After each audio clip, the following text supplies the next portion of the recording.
Jeffrey Epstein loves Inter. What? Listen, at least our owner wasn't in the files. Jeffrey Epstein has zero interest in AC Milan. Okay, he said it himself. Zero interest. Let the record show. The squad was too old.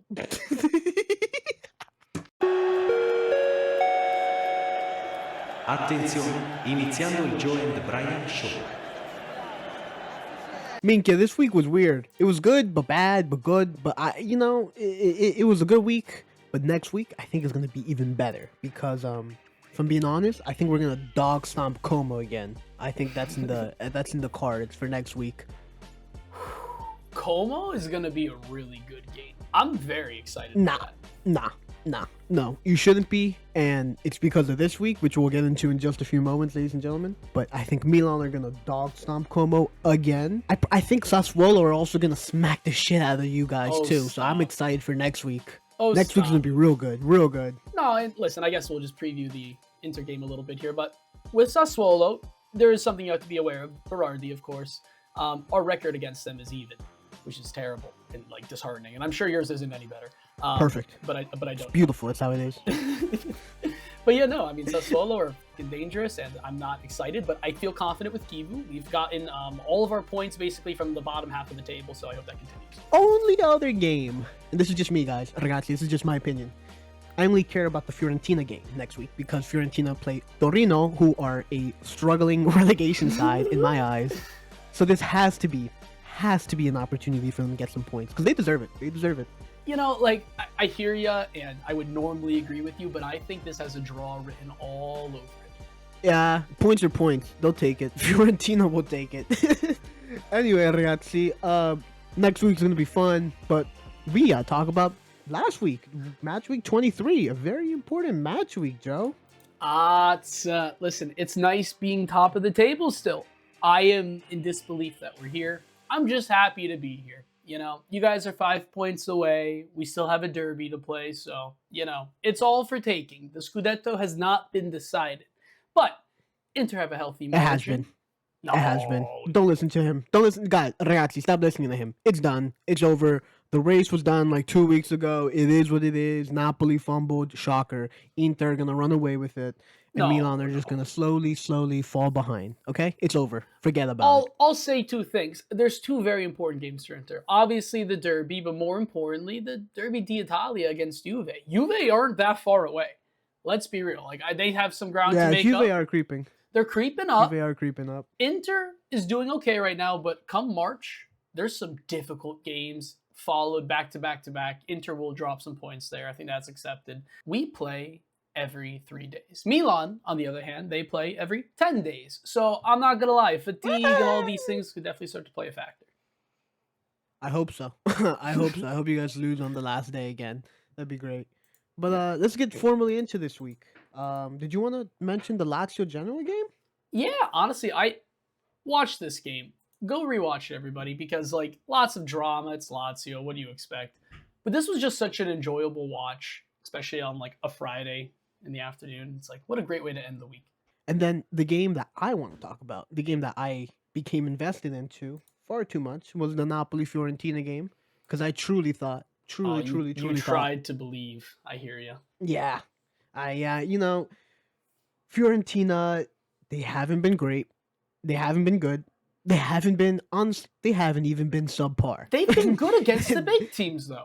They haven't always gotten a result. But not good enough. It's not good enough. It's not good enough. And so they're playing like a relegation team. They have a relegation manager. Results. What do you expect? A point. I thought they could have stolen the point off Napoli with the injuries. I thought it was in the cards. I guess not. Better hope for next week against Torino.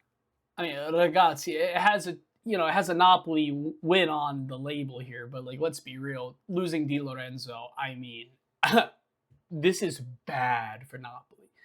They're already stretched.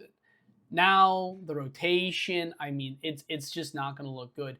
But if there's one bright side to come out of this Napoli injury crisis, it's Antonio Vergara. Have you seen this guy, Brian? This guy's playing out of his freaking mind right now. I don't know what's going. I don't know what they're feeding him. No, Probably sfogliatelle and fried pizza, for but sure. but he's playing really good right now. No, he's playing really good ball, and this just is a problem with Italy in general, as we see in Serie A. Give the young guys a chance. Like, this guy's been hungry. I mean, granted, he tore his ACL, I believe, a few years ago, so I empathize with the man. He lost a year in his development, so he might only be 23. You know, it might seem a little old to break out, but listen, he has the opportunity, the potential now, and I mean, he's having a great start, so I'm excited for him. Let's transition into another stupid, pointless waste of time. Let's go to the Como Atalanta game, because I sat there and watched the entire game. And ladies and gentlemen, Como are finished. Como are a fashion club. Como are purely aesthetic, just a club full of moments. Because even against Atalanta, who were also a man down for basically an entire half, didn't score, didn't do anything, Nico Paz missed a penalty in Well, like the Brian, 90th minute. He has missed all of his penalties. He's 0-3 this season. Also, correction, it was a red card in the 8th minute. So the entire game, Como had the ball, 79% possession, 5 expected goals, 28 shots, 0 goals. 0 goals. That's just unacceptable. Like, come on. Like, I get it. Catenaccio. But like, bruh, seriously? 0-0, nothing?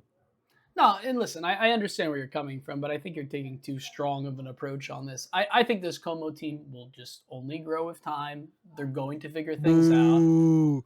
Boo, you suck. Get No, more Italians in the squad. Boo. No, and I get that. Like, you know, Como are doing interesting things, and hopefully Fabregas starts to trust young Italians. I think if he could maybe get some facilities built up in Como, they could really develop and produce some interesting players. Yeah, they need to develop 3 points against 10 men. That's what they need to do. Oh, I guess I didn't even talk about the Inter game. Luis Enrique assist. That's the only other thing I wanted to say. Like, that's happy. Good vibes. I've had enough. Stop talking. Because last week you're talking about he's finished, he's done, and then this week he scored, he's blah blah blah. I'm sick of it. Don't you dare mention his name again on this goddamn show. No, because he's been finally no, sold. Listen, I'll tell you something. I do this with every single Inter right back except for Hakimi because he's no longer here. But these guys, they just aren't DeMarco. And that's what I want on the other side. I want that DeMarco's level. not even good. DeMarco's Oh, not even good. stop it. Oh, he has more goal contributions than anybody in your squad. I Probably. highly doubt You could that check. when we You have could the check GOAT. that. I read. Listen, statistics. We're gonna look this up. We'll look it up and we'll prove how wrong you are. And listen, if we want to talk about Milan, we can talk about Milan. Let's We can get talk into about how Milan. I'm ready. I'm ready to talk about Milan, Milan. basically, either they're a team that only performs in the first half or the second half. And today was a first half game because Loftus-Cheek opened up the score really early into the game, and Kunku got a penalty, and then Rabiot in the beginning of the second half, but we'll count it as the first half. Rabiot scores another goal, bringing him for, I believe, 4-4 in Serie A. You want to talk about stats? We'll talk about those stats. I thought Bologna was a team we would drop points to. I say this like every week. Oh, we're gonna lose. We're gonna drop points. Genuinely, did not even have the slightest belief that we were gonna win this. I thought fully, it's over. Scudetto. Inter won that shit a week ago. Just go out there, run, just get the fitness. Who cares? But hey, ragazzi, they're showing that they mean business and they want to fight for the Scudetto. So I'm gonna 100% back my boys all the way. I'll hold my tongue in the future. I'll be like, you know what? We are gonna win. Hopefully I stay right, and hopefully Allegri just whips out his ginormous cock and puts it on the table for Conte to look at and go, hey, this is what a real man looks like. And with that, ragazzi, thank you for tuning in to another episode of the Joe and Brian Show. Frankie, let them know what to do. Ciao. Thank you for watching the Joe and Brian Show, the only show for the most discerning football fan. Only intelligent football fans watch the Joe and Brian Show. Like and subscribe.